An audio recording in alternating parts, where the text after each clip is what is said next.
Hello, welcome to today's Logic Pro quick tip. All could apply to any DAW, but Logic is the one I'm going to be using as an example. Now, I've put in the title mistakes to avoid, but really this is about encouraging you to use sends and buses.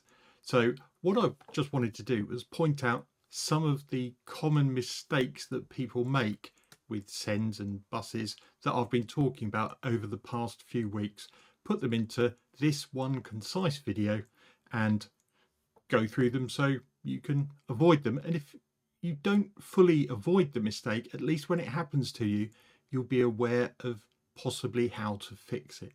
Don't forget, like and subscribe, always appreciated. Mistake number one, and I see this all the time, and that is just people being afraid to use a bus or a send because they're not quite sure how it works. Let me just very simply give you an example. This is a track with just some loops dragged out of the loop library.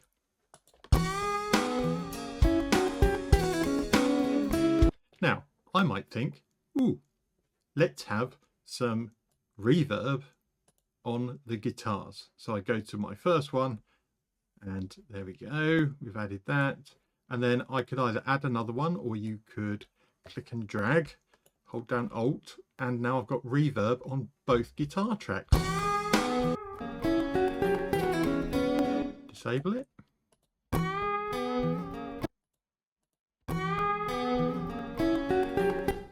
Okay, the trouble is what I've done there is now used 2 copies of ChromaVerb, so I'm using twice the amount of processing power. Also, if I want to change this later, I've got to remember to go back into both of these plugins and set them to the same amount if that's what I want. The better way to do that is to use a send. When you create a send on a bus of your choice, it creates an extra channel. We can call it reverb. We can send amounts of reverb to both these, from both these guitar tracks to the reverb channel. That means I now only need to add one instance of the reverb plugin.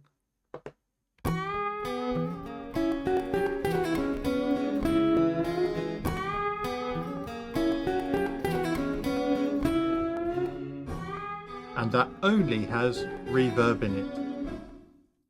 That leads me neatly into mistake number 2, and that is getting the dry and wet balance incorrect or wrong on an auxiliary track.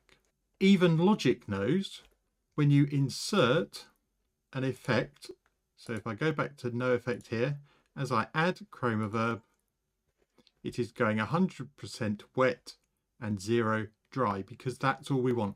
If there was any dry signal in here, it would be increasing the volume of the guitars, because not only is this going to the stereo out, it is also being sent to bus 10, which is having reverb added to the original sound with some dry signal, and that is also going to the stereo out. So any gain staging you've done is ruined, because you now don't have just the effect on its own. You are actually increasing the volume. So Logic will normally do this for you. I'm going to show you the mistake that some people make, and that is where they have inserted an audio effect here. And this time, because it's in line with a track with sound on, ChromaVerb has suggested a 100% dry and 50% wet mix. If you were to say, oh, there's multiple ones, I want to use this over here, and you've created your reverb track, you will notice that it copies the dry and the wet settings, which is not what you want. This will now, if I play it, increase the volume overall. If I add in the guitars,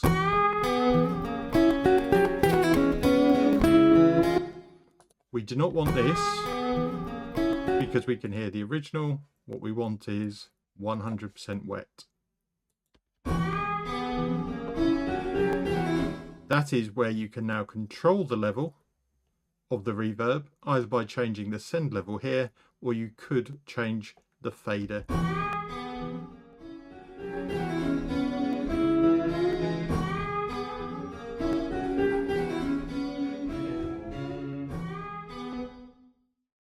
Mistake number 3, not using a track stack or a mix bus or a submix. What do I mean by that? Well, if I select both these guitar tracks and right click, I can choose to create a summing stack. What this does is sums both of these into a new track here, which I can now apply individual effects to. So I would not need to send the individual guitars now.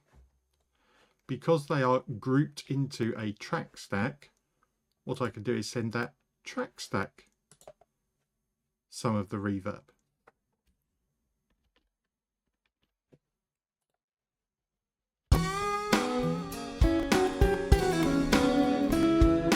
And again, you can hear, because this is 100% wet, we only get the actual reverb coming out of the reverb channel.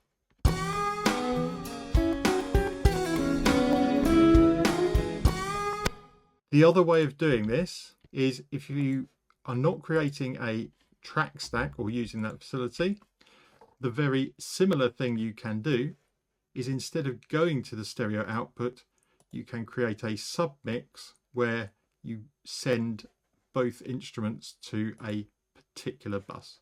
So this is now guitars. We can get rid of these plugins.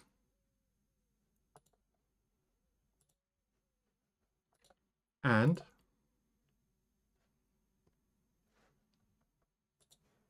add it back in what is now the guitar submix.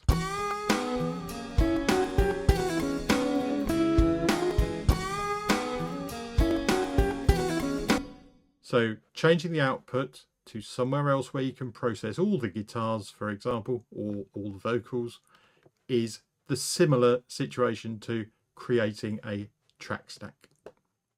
Okay, point number 4, or mistake number 4 that people make, is not automating the sends. They just set a send, assume it's going to be okay for the entire track, and leave it. But you can automate. If you had set up a submix like this, there isn't actually a track you can add this to. If you'd done it via the track stack, there is an actual track associated with it. So that's the slightly quicker way to get to this. But if you've done it as a submix, so you've routed multiple instruments in here, what you can do is right click and create track. This is now going to create a mixable track, but you can also add automation to it. The easiest way to do this is to not start your recordings on the first beat of the bar, because you will need some time to check your settings of whatever you are moving or automating. Also, the easiest way to do this is you don't need to put it into record. All you need to do is change it to latch. What this is going to do is listen out for any actual changes, so in the fader or indeed the sends. So if I want the second part of this track to have reverb and the first bit not to, all I'm going to do is play this through and drag the send level around.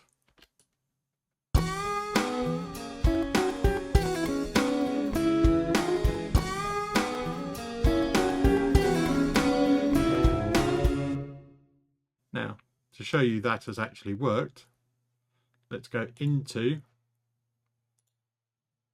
and there you can see it's recorded me moving the mouse to set the send level. And if I play this back, you will watch and you will see the send level automatically change.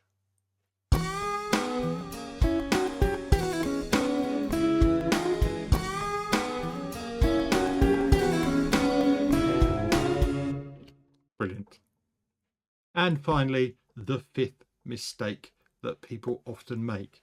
The drums have been sitting here quite innocently, doing nothing. If I wanted to add some compression, and I mentioned this in last week's video, but I thought I should point it out as a common error. If I create a send for this and I want to have compression, so plus 15, what I'm going to do is call this compressor, because I would like to compress my drums.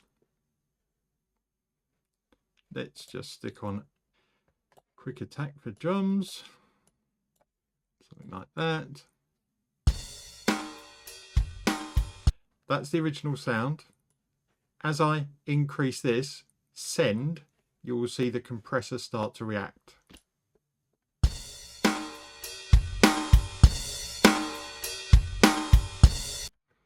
So now we have a compressed signal.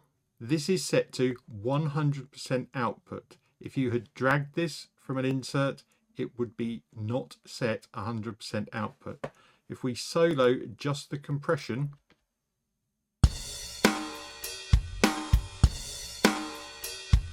that's what's coming out of the compressor. What you may want to do is change the amount of compression that is happening. And the mistake that occurs here is people change the send level that is going to the compressor. You don't want to do that. If you want less compression, or parallel compression is what we're basically doing here, that's another video. What you want to do is change the fader, not the send level.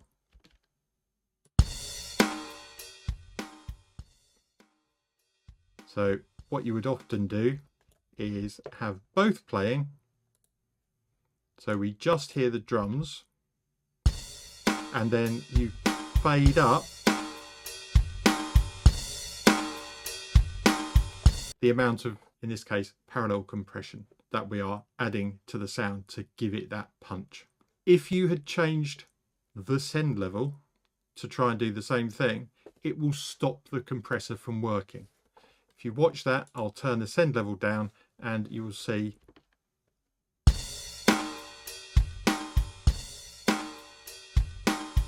there's actually a signal going to the compressor, but it's just not loud enough for the compressor to actually work.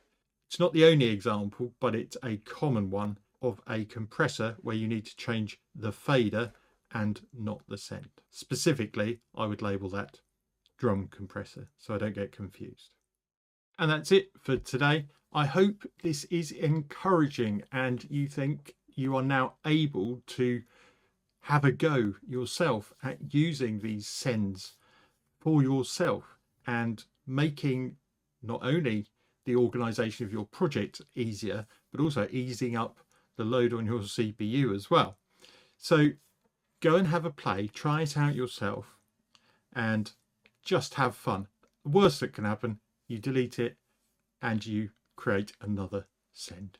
Simple as that. Nothing to worry about, and you will thank me for getting your head round this. Okay, like and subscribe, always appreciated, and I'll see you in the next video. Bye for now.